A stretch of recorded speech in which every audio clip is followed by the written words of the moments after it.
First grade के first paper में जो मैथ्स और रीजनिंग जो आती है, जिसकी वजह से काफ़ी बच्चों को 40% स्कोर करने में दिक्कत होती है, उनकी सुविधा के लिए हमने मैथ्स और रीजनिंग के वीडियोस की सीरीज आप लोगों के साथ शुरू की है।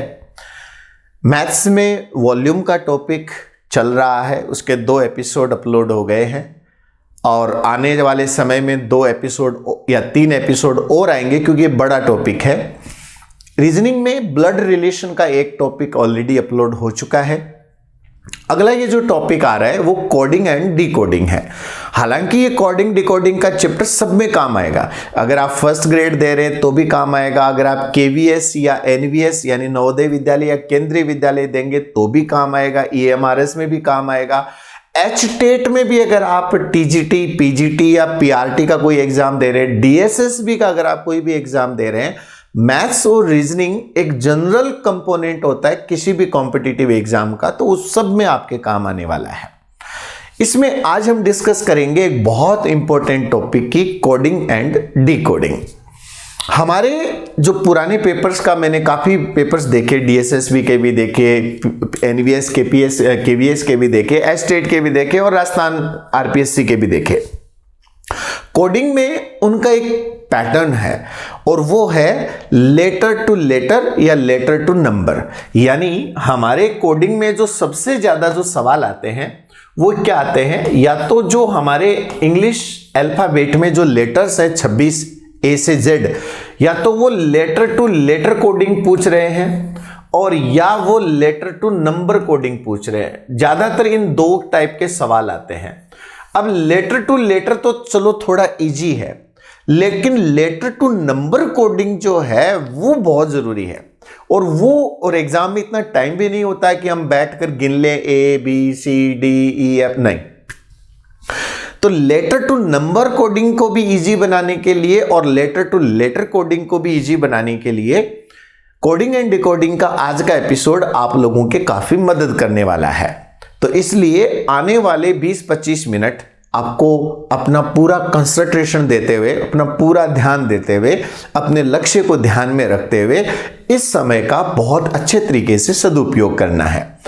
हम शुरू करेंगे, कुछ बेसिक चीजों से हम शुरुआत करेंगे और उसके बाद में कोडिंग एंड डिकोडिंग के आए हुए क्वेश्चंस भी देखेंगे आने वाले एपिसोड में, और कैसे इन क्वेश्चंस को विद इन सेकेंड सॉल्व किया जाता है वो भी हम लोग देखेंगे।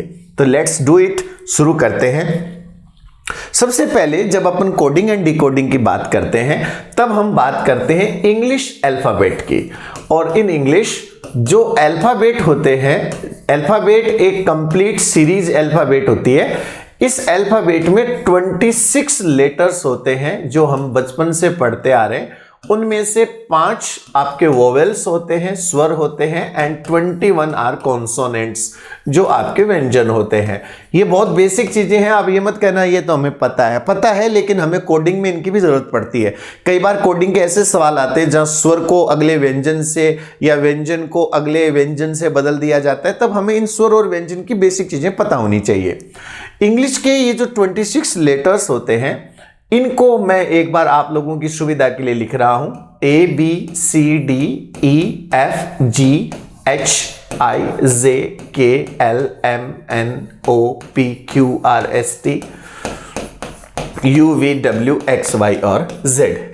अब मैं कोई आपको ABCD नहीं सिखा रहा हूं, जस्ट मैं आपको आपकी सुविधा के लिए कुछ चीजें मैं आप लोगों के लिए लेकर आया हूं, बस उन्हें आप लोगों के साथ साझा करना है।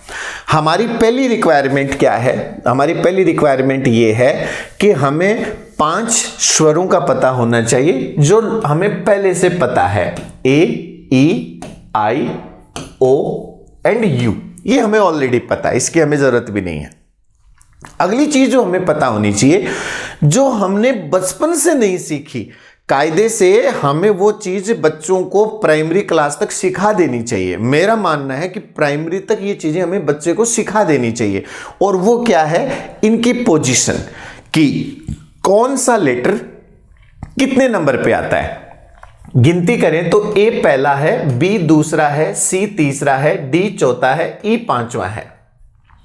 शुरू वाले तो किसी को भी याद रह जाएंगे, लास्ट वाले भी किसी को याद रह जाएंगे, कोई प्रॉब्लम नहीं, गड़बड़ होती है बीच में। अब मान लीजिए एक एग्जाम्पल के लिए मैं आपको बता रहा हूं, अगर मान लीजिए किसी एग्जाम में क्वेश्चन आ गया कि बॉय को अगर 42 कहा जाए, ऐसा क्वेश्चन रीजनिंग में आते हैं, कोडिंग में आते हैं, अगर बॉय को 42 कहा जाए तो ऐसे में एलिफेंट का कोड क्या होगा। अब आप मुझे बताइए, अगर बॉय को 42 कैसे कहा है, अगर नंबर आते ही समझ जाना चाहिए कि इनकी पोजीशन यूज की गई है। अब मुझे तो पता है कि बी 2 पे आता है, ओ 15 पे आता है, वाई 25 पे आता है, 25 15 40 2 42, तो इसका कोड 42 आ गया। तो अब एलिफेंट का कोड कैसे निकालना है, मुझे तो जैसे कंठस्थ है तो मैं तो सीधा बोलूंगा, चाहे उल्टा बोलो चाहे सीधा बोलो। चलो मैं आपके लिए उल्टा जोड़ता हूं कि 20 और 14 34 और 1 35 और 8 43 और 16 59 और 5 64 और 12 76 और 5 81। ये लो जी, मैं तो बता दिया। लेकिन आप लोगों को अगर ये अल्फाबेट की पोजीशन याद नहीं है ना, तो गिनो A B C D E 5, A B C D E F G H I J K L 12 5, A B C D E F G H I J K L M N O P 16। अब भाई साहब अगर ऐसे exam में बैठोगे ना सोच के देख लो कितना टाइम वेस्ट होगा। तो इस टाइम को हमें सेव करना है, तो उसके लिए आपको आने वाले 10 मिनट मुझे देने हैं और आपका ये टाइम काफ़ी हद तक मैं सेव करवा दूंगा, पक्का कह रहा हूं। कैसे? इसके लिए हमें इनकी पोजीशन याद करनी है। अब पोजीशन के लिए शुरू वाले अक्षरों में हमें किसी को जोर नहीं आता, इसलिए उसको तो आपको टेंशन नहीं लेनी। अब बात करते हैं एक एक अक्षर की हम लोग चर्चा करेंगे। कैसे, जरा देखना। अब जैसे पहला अक्षर आता है एफ, है तो ये बहुत छोटी छोटी बातें लेकिन है बड़ी काम की। इनको इंग्लिश में कहते हैं नेमोनिक्स। इंग्लिश में क्या होते हैं? नेमोनिक्स होते हैं। तो नेमोनिक्स का एक फायदा क्या होता है कि इससे चीजें याद रखने में या सीक्वेंस याद रखने में इजी होता है। जैसे मुझे अच्छी तरह याद है, जैसे सूर्य के प्रकाश में 7 रंग होते हैं, उनको हम याद करने के लिए विबिगोर या बेंजानी है, पीनाला, बैंगनी, जामुनी, नीला, हरा, पीला, नारंगी, लाल, ऐसे यूज करते हैं, या विबिगोर यूज करते हैं, violet, indigo, blue, green, yellow, orange, red. या फिर आप याद करें, हमें 11वीं क्लास में, मैं साइंस का स्टूडेंट हूँ, हमने जब केमिस्ट्री पढ़ी उसमें पीरियडिक टेबल आवर्त सारणी पढ़ी, तब पहले कॉलम को याद करवाने के लिए हमारे टीचर ने हमें बताया था कि हे लीना ने कहा रूबी सजी फिर, हे लीना ने कहा रूबी सजी पर, helium, lithium, Na, sodium, potassium, rubidium, caesium, francium. आज तक याद है। 2002 की बात बता रहा हूं, 2025 दिसंबर आ गया, 2026 आने वाला है और अभी भी वो याद है। पिछले 22-23 साल में वो क्यों याद है? क्योंकि वो एक नेमोनिक्स हमने बना ली, कुछ ऐसे शॉर्टकट्स बना लिए कि हमें याद है। जैसे आप नदियों के या पर्वत श्रृंखलाओं के ऐसे नाम याद करते हैं, वैसे एक शॉर्टकट्स हैं। तो पहला आता है एफ 6 पे आता है। इसको कैसे याद रखा जाए? तो आप ऐसे कह सकते हैं कि एफ बनता है, एफ से एक वर्ड बनता है फिक्स। आप कह सकते हैं 6 इज फिक्स। जैसे किसी मैच के अंदर मान लीजिए एक बॉलर ने जानबूझ के ऐसी बॉल फेंकी कि बैट्समैन ने छक्का लगा दिया, तो हम कहते हैं कि छक्का है वो फिक्स है, तो 6 इज फिक्स। तो F और 6 आ गया। अब जी को बात करते हैं।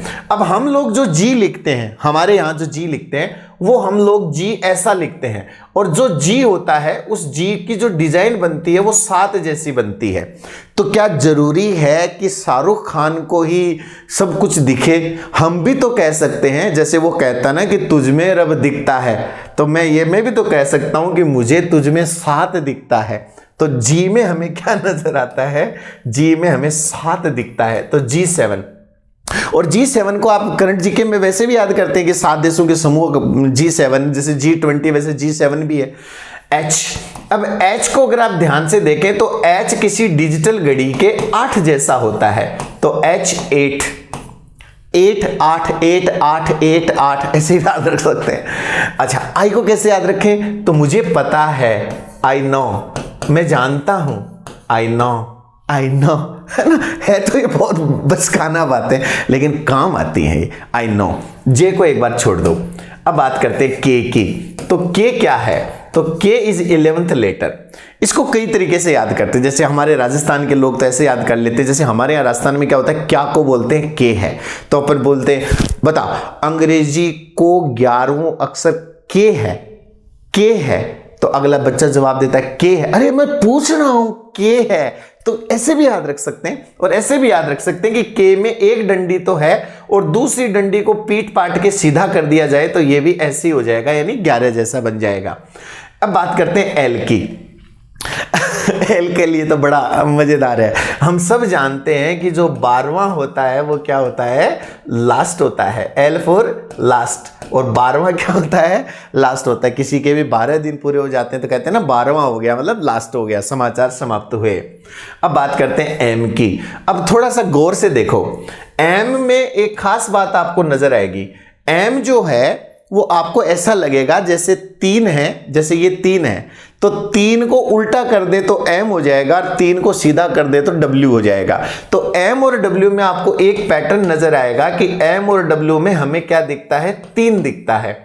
और हमारी जो काउंटिंग है 1 से लेकर 26 तक, 1 से लेकर काउंटिंग 26 तक करते हैं तो उसमें 3 जगह आता है। कहां, 3, 13, 23, वहीं तो 3 आता है, और तो कहीं 3 आता ही नहीं है। तो हम कह सकते हैं कि एम में 3 दिखता है वो 13वां है, और डब्ल्यू में 3 दिखता है वो 23वां है। और लोग तो लाते हैं BMW, और हम अपनी नई गाड़ी बनाएंगे जिसका नाम रखेंगे CMW। CMW 3, 13, 23, CMW 3, 13, 23। अब है तो ये बचकाना बातें, लेकिन काम आ जाएंगे। अच्छा, एम हो गया, डब्ल्यू हो गया। अब एन की बात करते हैं। अब एन का खजाना क्या कहता है, एन। अब आप सब जानते हैं कि N4 होता है नाइट्रोजन, और नाइट्रोजन होता है वो हमारी पीरियोडिक टेबल का 7th एलिमेंट होता है, 7वां एलिमेंट होता है। और N जो होता है वो N2 के रूप में पाया जाता है, क्योंकि नाइट्रोजन के बीच में N और N के बीच में ट्रिपल बॉन्ड होता है। तो NN N2, तो 7 दूनी 14, नाइट्रोजन 7 दूनी 14 है, तो N 14 पे आएगा। O को एक बार छोड़ दो। P को कैसे याद रखें, तो P को ऐसे याद रखेंगे P16। अगर किसी तोतले आदमी को बोलोगे कि बोल बेटा P16, तोतला आदमी P16 को उदयपुर ले जाएगा, वो बोलेगा P16। तोतला आदमी तो ऐसे बोलता है ना, वो आपने देखी होगी, कौन सी थी वो, नाम याद नहीं आ रहा, हेरा फेरी।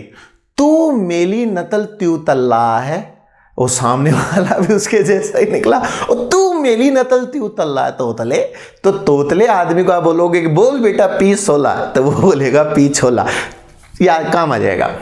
Q एंड R को कैसे याद रखना है, Q फॉर क्वीन यानी रानी, एंड R फॉर राजा यानी गोविंदा। तो रानी मुखर्जी 17 की है और हमारे गोविंदा 18 के हैं। रानी 17, राजा 18, ऐसे याद रख लो। T को याद रखना बहुत आसान होता है, T20 से याद रख लेते हैं।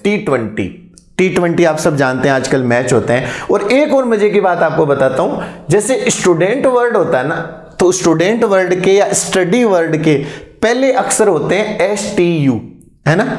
और हम ये कह सकते हैं कि हमारे ज्यादातर जो स्टूडेंट हैं वो 19, 20, 21 साल के हैं। यानी ज्यादातर जो स्टूडेंट है वो कौन से हैं, 19, 20, 21 के हैं। तो T20 याद हो गया तो T से पहले वाला S 19 पे आ जाएगा, T के बाद वाला U 21 पे आ जाएगा, तो एक थोड़ा याद रखने में सहूलियत हो जाएगी। अच्छा, इसके बाद बात करते हैं UV। W तो हो ही गया, XYZ की जरूरत नहीं है। अब U और V को याद रखने का भी एक तरीका और है। U और V को याद रखने का तरीका एक और क्या है कि वैसे UV का मतलब अल्ट्रावायलेट होता है, तो हम ये भी कह सकते हैं कि जो 21-22 साल के जो लड़के होते हैं ना, उनको अल्ट्रावायलेट से कुछ ज्यादा ही डर लगता है। या ऐसे नहीं याद रखना चाहते तो एक राजस्थानी तरीका बताता हूं, वो क्या है मैं बताता हूं। मैं कहता हूं कि U, और U का जो उच्चारण होता है वो अंग्रेजी के इस U जैसा होता है, U जैसे UR। तो आजकल आप लोग व्हाट्सएप की लैंग्वेज में तो कौन YOU लिखता है, U में U का काम चल जाता है। तो हम कह सकते हैं कि इफ U है और V का उच्चारण V जैसा है, VWE, V हम जैसा है, तो आप इसको एक बात से ऐसे याद रख सकते हो, बड़ी काम की बता रहा हूं। हम ये कह सकते हैं कि अगर आपको लगता है कि थे 2100, तो हमें लगता है कि मैं थांस्यूं कम कोनी, हम आपसे कम नहीं है, मैं 22 हां, थे 2100 तो मैं 22 हां। If you 21 then we 22, U21 V22, U21 V22 कम नहीं है ना, वो बोलते हैं ना हम किसी से कम नहीं। तो अगर थे 21 होने तो मैं 22 हूं, अब पक्की बात है। अब हमारा काम क्या है, वो मारवाड़ी में कहावत है कि बाबू घरान होचे। तो हमें, हमारा टारगेट क्या है, हमें ये लेटर्स याद हो जाए, इनकी पोजीशन याद हो जाए। तो इससे क्या होगा कि हमें एक बेनिफिट मिलेगा कि हम इनको आराम से जब कोई कोड बनाना होगा तो जल्दी जल्दी बना लेंगे। जैसे फॉर एग्जांपल मैं आपके सामने एक एग्जांपल ले रहा हूं। जैसे मैंने कहा कि इफ विमेन इज 23, 15, 13, 1, 14, अगर विमेन का कोड अगर ये हो तो आपसे अगर मैं ये पूछ लूं कि आप मुझे ये बताइए ट्यूबलाइट का कोड क्या होगा, तब आपको ज्यादा दिमाग नहीं लगाना, बस तुरंत, क्योंकि लेटर तो आपको याद है ही, तो सीधा बोलो T20 होता है, थे 21 हो, B 2 पे होता है, E 5 पे होता है, L 12वां लास्ट होता है, आई नो मैं जानता हूं, G में 7 दिखता है, H घड़ी के 8 जैसा होता है, T20 होता है। तो ऐसे क्या होता है कि हमारे जो उत्तर होते हैं ना वो बड़ी जल्दी आते हैं। एक दूसरा फायदा क्या होता है, जैसे कई बार क्या करते हैं, कोड ऐसा बना देते हैं जो बड़ा मतलब उलझाने वाला होता है। जैसे अभी आपको मैं एक एग्जाम्पल के लिए बता रहा हूं। जैसे मैंने कहा कि काऊ आप सब जानते ही हैं, काऊ का कोड अगर 41 हो, हाँ, काऊ का कोड अगर 41 हो तो चलो एग्जाम्पल, ऐसे बड़े एग्जाम्पल आते तो नहीं है, लेकिन मैं आपकी सुविधा के लिए बता रहा हूं कि भाई आप मुझे बताओ अगर काऊ का कोड अगर 41 हो तो तिरुअनंतपुरम, ये याद रखना, तिरुअनंतपुरम जो होता है ना, तिरुअनंतपुरम, वो ये स्पेलिंग होती है तिरुअनंतपुरम की, कि इसका कोड क्या होगा। अब मैं एक छोटा सा वर्ड आपके सामने ले रहा हूं, तिरुअनंतपुरम। अपन तिरु बोलते हैं, थिरु होता है, क्योंकि तमिल, तेलुगु, मलयालम में थिरु का मतलब श्री होता है। तो जैसे थिरुवल्लूर तो श्रीवल्लूर, जैसे अपन बोलते हैं श्री गंगानगर, श्री डूंगरगढ़, तो ऐसे ही श्री अनंतपुर, तो श्री अनंतपुर का तिरुअनंतपुरम या थिरुअनंतपुरम। अब हमें इसका कोड निकालना है। अब आप सोचो अगर आपको अल्फाबेट याद नहीं हो कौन सा कितने नंबर पे आता है, यार आपके लिए तो बड़ा लंबा चौड़ा काम हो जाएगा। लेकिन चूंकि मुझे याद है और मुझे इसका अभ्यास भी लंबे समय से है, तो मैं जस्ट आपको एक डेमो दे रहा हूं कि याद होने का फायदा क्या होता है, प्रैक्टिस होने का फायदा क्या होता है। मैं सीधा जोड़ रहा हूं बिना पेन चलाए, सीधा करूंगा।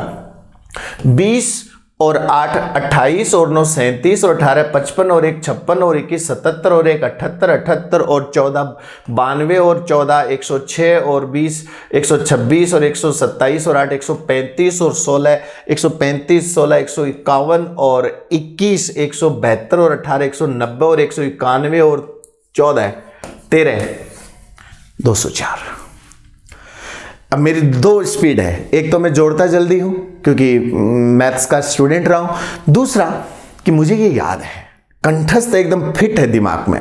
ये अभ्यास का फायदा है। मैं ये तो नहीं कह रहा कि आपको इतने बड़े बड़े क्वेश्चन करने हैं, लेकिन जस्ट ये बता रहा हूं कि आपको इनको 1 बार 2 बार 5 बार दोहराना है। बैठे बैठे कुछ भी नहीं करे, A1 B2 C3 D4 ऐसे याद कर लो, या जो तरीका मैंने बताया उसको कैसे भी करके हमें याद करना है, क्योंकि नंबर वाले जब कोड आएंगे ना तो वो इसी प्रकार से पूछे जाएंगे। अब अगली चीज जो हमें इसमें एक और देखनी है, मैं 2 मिनट का समय और लूंगा, उनको हम बोलते हैं अपोजिट पेयर्स। ये 2 चीज आज हम लोग कर ले, फिर कल हम इसके क्वेश्चंस स्टार्ट करेंगे, अगले एपिसोड में क्वेश्चंस देखेंगे। अपोजिट पेयर का मतलब होता है कि अल्फाबेट में 2 लेटर अपोजिट पेयर बनाते हैं, जोड़ा बनाते हैं। और वो जोड़ा कैसे बनाते हैं, वर्णमाला में टोटल 26 अक्षर होते हैं। अगर हम उनको 2 हिस्सों में बांट दें तो 13 के 2 सेट बनेंगे और हर सेट का एक अक्षर दूसरे सेट के साथ जोड़ा बनाएगा। अब वो जोड़ा कैसे बनाएगा वो बताता हूं। ऐसे लिखना है अपने को, ऐसे समझना है, ABCDEFGHI, ये तो गड़बड़ हो गई, ये ज्यादा बड़े लिख दिए मैंने, छोटे लिखता हूं, ABCDEFGHIJKLM, ये लिख दिए मैंने 13 अक्षर। अब बच्चे भी जो 13 अक्षर है ना, वो जैसे त्रिपुंड बनता है ना यू, वैसा बना दो, यानी यहीं से शुरू कर दो। तो NOPQRSTUVWXY और Z, ये जोड़े बन गए। इनको बोलते हैं अपोजिट पेयर। और इसका एक फायदा बताऊं क्या होता है। अपोजिट पेयर में अगर इधर से गिनोगे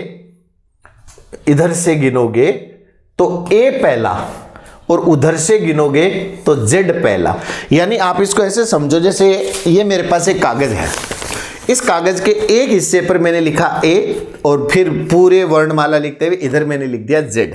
जब आप इस कागज को एकदम सेंटर से फोल्ड करोगे ना, एकदम बीचों बीच से, तो क्या होगा पता है आपको। एकदम सेंटर से फोल्ड करोगे तो क्या होगा, जो बीच वाला है इधर, उसके ऊपर आएगा इधर वाला, और कॉर्नर वाले पर आएगा इधर का कॉर्नर वाला। यानी कॉर्नर के ऊपर कॉर्नर, यानी फर्स्ट के ऊपर लास्ट और सेंटर के ऊपर सेंटर। अब यही पैटर्न अगर हम इसमें लागू करें तब हम क्या कह सकते हैं, समझना जरा उस बात को। वो ये है कि इधर से A पहला, इधर से Z पहला, इधर से M सेंटर में, इधर से N सेंटर में। एक और मजे की बात पता है क्या होती है कि इनका जो योग होता है, जोड़ होता है, वो हमेशा 27 होता है। अब जैसे A1 है तो A का जोड़ीदार Z 26 होगा, B 2 पर है तो उसका पार्टनर Y 25 पे होगा, C 3 है X 24 पे होगा, D 4 है W 23 होगा। तो इससे एक फायदा क्या है कि अगर आपको अपोजिट याद है तो पोजीशन याद करने में आसानी होगी, और अगर आपको पोजीशन याद है तो 27 का फॉर्मूला लगाकर आप अपोजिट निकाल सकते हैं। जैसे मान लो मुझे याद नहीं है कि P का अपोजिट क्या है, तो मुझे ये पता है कि पिछोला P 16 पे होता है, तो 16 27 में से 16 गए, 11वां अक्षर K, तो P K का जोड़ा बनेगा। इन जोड़ों को भी हम याद रख सकते हैं। जैसे A Z को याद रखने के लिए आप A to Z बोल सकते हैं, B Y को याद रखने के लिए आप बाई बोल सकते हैं, C और X को याद रखने के लिए आप क्रक्स भी बोल सकते हैं, आप एक्स्ट्रा क्लास से भी आप इसको याद रख सकते हैं, वो आपकी मर्जी है। DW को याद रखने के लिए आपको पता होगा DW एक चैनल भी है, उससे भी आप इसको याद रख सकते हैं, जर्मनी का चैनल है DW। और आप DW को दूध वाला, डब्बा वाला, डेयरी वाला, ढपली वाला, ढक्कन वाला, कुछ भी याद रख सकते हैं। ईवी को और एलो को आप एक साथ जोड़कर अंग्रेजी का एक सबसे सुंदर वर्ड बना सकते हैं, लव। अब लव वर्ड में क्या होता है, एल का अपोजिट ओ होता है, ई का अपोजिट वी होता है। तो एक लव शब्द से आपको 4 अक्षर याद हो जाते हैं। एफ यू को याद रखने के लिए आप उफ से याद रख सकते हैं, उफ ये गर्मी, उफ ये पढ़ाई, है ना। जीटी को याद रखने के लिए आप हमारे इतिहास से, जीटी रोड से याद रख सकते हैं। अच्छा, एचएस से याद रखने के लिए आजकल एचएस बहुत पॉपुलर हो रखे हैं, और हर पुलिस थाने वाले जो हैं वो एचएस की हिस्ट्री निकाल रहे हैं। तो एचएस से आप हिस्ट्री सीटर भी याद रख सकते हो, हाई स्कूल भी याद रख सकते हो, हाई स्टैंडर्ड भी याद रख सकते हो, कुछ भी मर्जी आपकी है।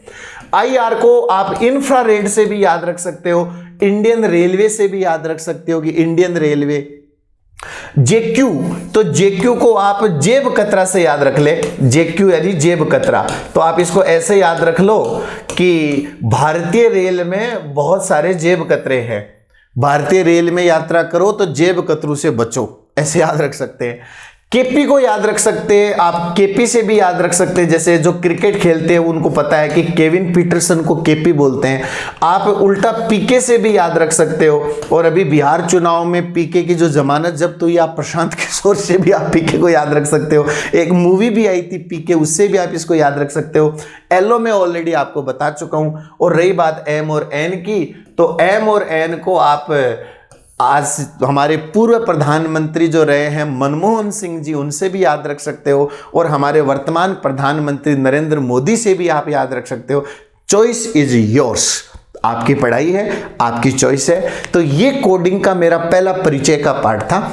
अगले पार्ट में हम लोग ये देखेंगे कि कोडिंग में कैसे कैसे क्वेश्चंस आते हैं, लेटर टू लेटर कोडिंग कैसे होती है, लेटर टू नंबर कोडिंग कैसे होती है, और पिछली परीक्षाओं में कैसे सवाल उन्होंने पूछे हैं, ताकि हम आने वाली परीक्षाओं में कोई भी सवाल आए हमारा गलत नहीं हो, ये हम चाहते हैं। चाहे वो मैथ्स हो, चाहे वो रीजनिंग हो, और चाहे हमारी साइकोलॉजी हो और चाहे हमारी पेडागोजी हो, हमने जो पढ़ लिया उसमें हमारा सवाल गलत नहीं होना चाहिए। ये आपकी भी कोशिश हो और ये हमारी भी कोशिश हो, तो वो कहते ना कि मिले सुर मेरा तुम्हारा तो सुर बने हमारा। धन्यवाद। जय हिंद।